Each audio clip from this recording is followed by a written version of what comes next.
नमस्कार, मैं पूनम तांगर। आप देख रहे हैं न्यूज वॉच इंडिया। बुलेटिन की शुरुआत करेंगे। दिल्ली एनसीआर में सुबह से ही बारिश का सिलसिला जारी है। एनसीआर के तमाम इलाकों में बारिश की वजह से भारी जल जमाव है। सड़कों पर गाड़ियों की रफ्तार थम गई है। दिल्ली के आईटीओ रोड पर जल भराव हो गया। बारिश के साथ तेज हवाएं भी चल रही थी, जिसकी वजह से और तेज पानी की बौछारें पड़ रही थी। सुबह जिन लोगों को ऑफिस या अन्य कामों के लिए बाहर जाना पड़ता है, उन्हें तेज बारिश का सामना करना पड़ा।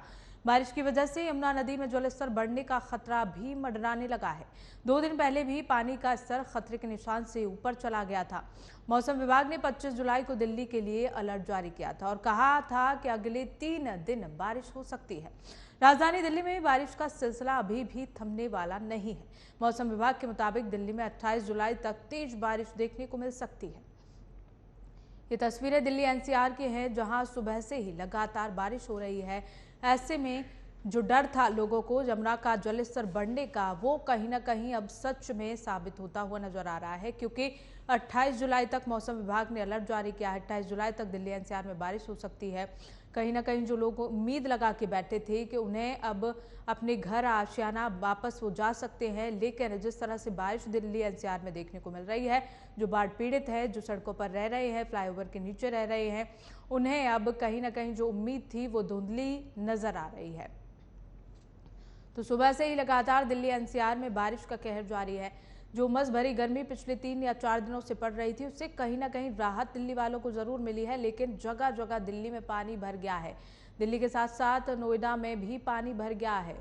तो वहीं यमुना का जलस्तर 2 दिन पहले भी बढ़ा हुआ था और अब इस बारिश के बाद और ज्यादा जलस्तर बढ़ने की संभावना जताई जा रही है। हालांकि मौसम विभाग ने 28 जुलाई तक बारिश होने का अनुमान लगाया है और मौसम विभाग ने कहा है कि दिल्ली एनसीआर में 28 तारीख तक बारिश होगी।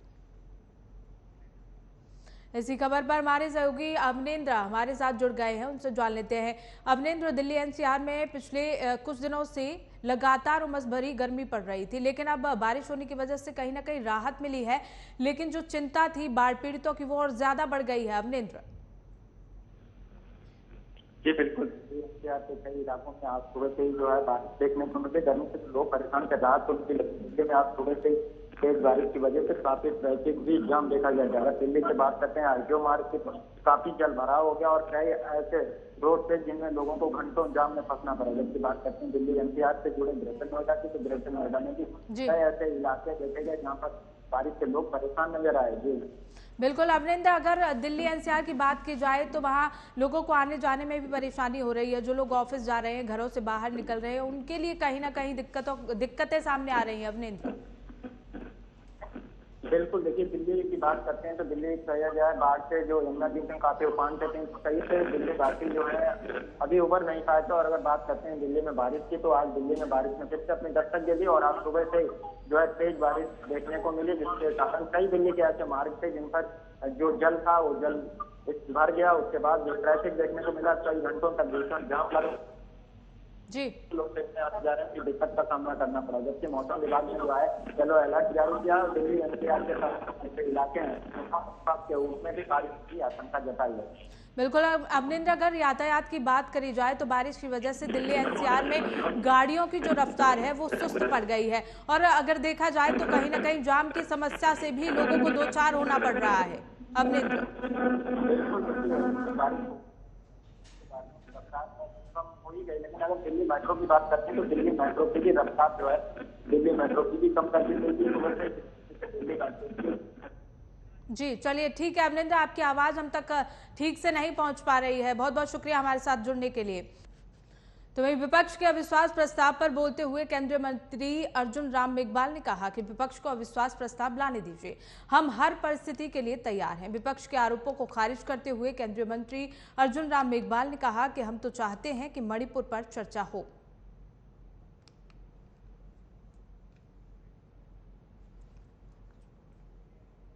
रूल्स में क्लियर कट व्यवस्था दी हुई है कि नो कॉन्फिडेंस मोशन कौन ला सकता है। उसमें 50 जो माननीय सांसद हैं उनके द्वारा वो खड़े होने की स्थिति में हैं क्या, वहां रहेंगे क्या हाउस में, आने दो पहले नो कॉन्फिडेंस मोशन। सरकार हर परिस्थिति के लिए तैयार है। हम तो चाहते हैं मणिपुर पे चर्चा हो। कल गृह मंत्री जी ने भी लोकसभा में फिर बोला, क्योंकि इनका विषय सत्र शुरू होने से पहले यही था कि मणिपुर पे चर्चा कराओ। अब चर्चा कराने की जब हमने सहमति भरी तो रूल्स ले आए, रूल्स पे कुछ डिस्कशन पे सहमति बन रही थी तो एक नया मुद्दा ले आए कि प्रधानमंत्री जी आकर के चर्चा शुरू करें। ये मुझे लगता बहाना है। खबरों में आगे बढ़ेंगे। विपक्षी दलों के अविश्वास प्रस्ताव पर बोलते हुए केंद्रीय मंत्री प्रहलाद जोशी ने कहा कि विपक्ष ने अविश्वास प्रस्ताव दाखिल किया है, लेकिन प्रधानमंत्री के ऊपर भारत की जनता का विश्वास है। उन्होंने पहले भी ये किया था और लोगों को इन्हें जो सबक सिखाना था वो सिखा दिया।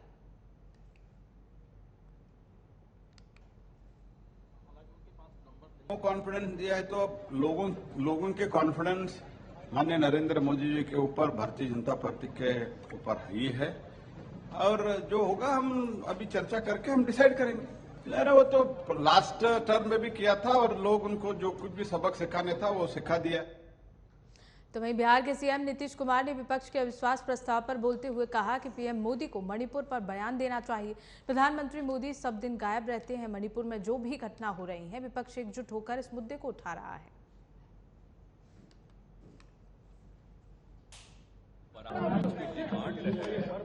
सरकार और उनको बोलना चाहिए प्राइम मिनिस्टर को, तो इनको तो बराबर कह रहा है भाई कि उनको बोलना चाहिए। अब कुछ बता नहीं रहे हैं और सब गायब रह रहे हैं। बाकी लोग कह रहा है तो इसको लेकर के तो कई दिनों से न लग कह रहे हैं भाई कि वहाँ जो भी घटना घटी है और जो कुछ भी हो रहा है उस पर ध्यान दीजिए। इस तरह से महिलाओं के साथ किस तरह से दुरुपयोग किया गया, नंगा उसको करके कैसे किया गया, ये कहीं संभव है करना? तो इन सब चीजों को लेकर के पूरा विपक्ष एकजुट होकर के इस बात को कह रहा है, तो बोलना ना चाहिए, वहाँ जवाब देना ना चाहिए जी। तो इसीलिए तो ला रहा है, उसी के चलते लोग कि सब लोगों ने तय किया।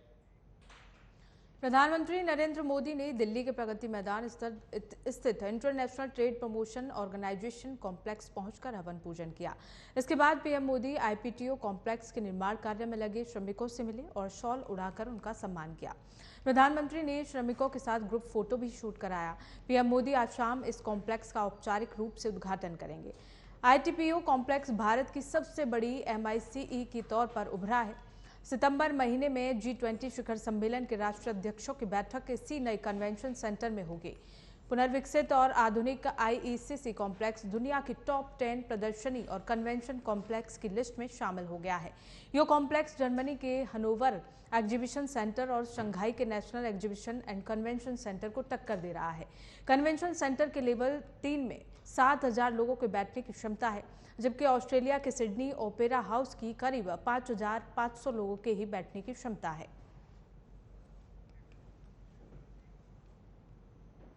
तो वहीं कारगिल दिवस पर बोलते हुए उत्तराखंड के सीएम पुष्कर सिंह धामी ने कहा कि कारगिल विजय दिवस के अवसर पर मैं उन वीर जवानों को नमन करता हूं जिन्होंने भारत के लिए अपना बलिदान दिया। युद्ध के दौरान अटल जी प्रधानमंत्री थे। पहली बार ऐसा युद्ध हुआ जिसमें सेना ने युद्ध के मैदान के साथ साथ आमने सामने बैठकर भी जीत हासिल की। और हमारे श्रद्धेय आज कारगिल विजय दिवस के अवसर पर मैं भारत माता के उन वीर सपूतों को नमन करता हूं जिन्होंने भारत माता की रक्षा के लिए, हमारे देश की रक्षा के लिए अपने प्राणों का बलिदान दिया और पहली बार भारत के अंदर इतिहास रचने का काम किया। और हमारे श्रद्धेय अटल बिहारी वाजपेयी जी उस समय देश के प्रधानमंत्री थे। पहली बार देश के अंदर ऐसा युद्ध हुआ जो सेना ने युद्ध के मैदान में भी जीता। तो वहीं इंटरनेशनल बॉर्डर पर घुसपैठ को लेकर बिहार पुलिस ने चौंकाने वाला डेटा जारी किया है। बिहार के अपर पुलिस महानिदेशक के मुताबिक पिछले 6 महीनों में 41 विदेशी नागरिकों को गिरफ्तार किया गया है। सभी विदेशी नागरिक सीमा पर अवैध तरीके से घुसपैठ की कोशिश कर रहे थे। बिहार पुलिस ने किशनगंज से 2 चीनी नागरिकों को गिरफ्तार किया। आशंका जताई जा रही है कि दोनों भारत नेपाल के सीमावर्ती क्षेत्रों की गतिविधियों की जानकारी लेने पहुंचे थे। दोनों आरोपियों की पहचान झाओ जिंग और फू कोंग के रूप में हुई है। जो चीन के जिंग्याशी प्रांत के रहने वाले हैं। बिहार पुलिस मुख्यालय के मुताबिक 2022 में बिहार नेपाल सीमा से 16 विदेशी नागरिकों को अवैध घुसपैठ के आरोप में गिरफ्तार किया गया था। इनमें नाइजीरियन और चीन के नागरिक भी शामिल थे। 16 में से 7 आरोपियों के खिलाफ पुलिस ने 2022 में ही चार्जशीट दाखिल कर दी थी। पुलिस मुख्यालय के मुताबिक 2022 में 16 में से 5 विदेशी नागरिक तस्करी के आरोप में गिरफ्तार किए गए थे। बात 2021 की करें तो इस साल भी बिहार नेपाल बॉर्डर से गिरफ्तारी विदेशी नागरिकों की संख्या डबल डिजिट में थी। रिपोर्ट के मुताबिक बॉर्डर इलाके से 11 विदेशी नागरिक 2021 में गिरफ्तार किए गए थे। तो फिलहाल खबरों में बस इतना ही। देश और दुनिया की तमाम बड़ी खबरों के लिए जुड़े रहिए न्यूज़ वॉच इंडिया के साथ।